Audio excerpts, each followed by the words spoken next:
Good morning, everybody. It's a WDSU first warning weather impact day because of a dense fog advisory. Now, looking at the Hyatt Regency camera overlooking the Caesars Superdome, you are seeing some fog start to develop. Yesterday, it wasn't that bad. And then also looking at some other cameras, this one's on the North Shore. You are definitely seeing the fog. So the North Shore, you're in the foggy zone once again. So that's the Lakeview Hospital camera. Now, here's where the dense fog advisory is. This is going to cover majority of us except for the metro area. So New Orleans Metro not quite seeing under that dense fog advisory. Also coastal areas not under that either.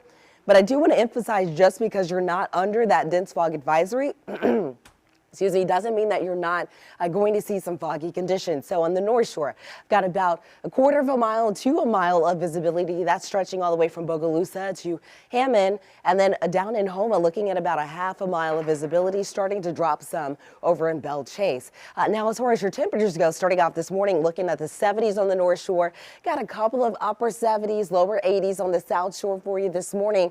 But then as we head throughout the day, it's going to be another hot one, looking at the upper 80s. Some of us, yes, will reach 90, and I will say this is getting very close to record-breaking territory, so some of us could break a record for today, but it's still going to feel like we're into the mid to upper 90s as we're going throughout the afternoon. Now, as far as rain chances go, I do have some. They're going to be very spotty, though, so not everybody's going to see this.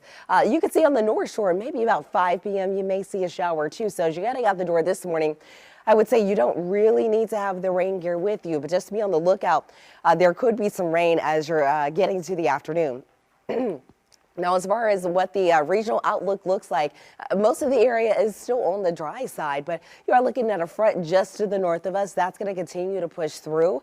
As that does, it's going to push through today on into tomorrow. As it does, it's going to bring in some drier air for us. So that drier air going to make things feel a whole lot better by the time we get to Friday on into the weekend. So that's when we'll really start to feel the differences out there.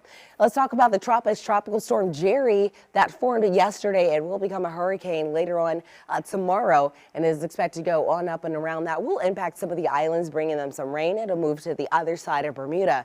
Then in the southwestern Gulf, looking at an area of low development. This one, I'm not concerned with it at all having an impact on us. So the next 7 days for us in the tropics, though, should stay on the quiet side. Here's a look at the rest of the WDSU first warning 7-day forecast. 90 degrees for today. I got upper 80s for tomorrow, but then by the time we get to Friday, we are down into the mid 80s. Brandy?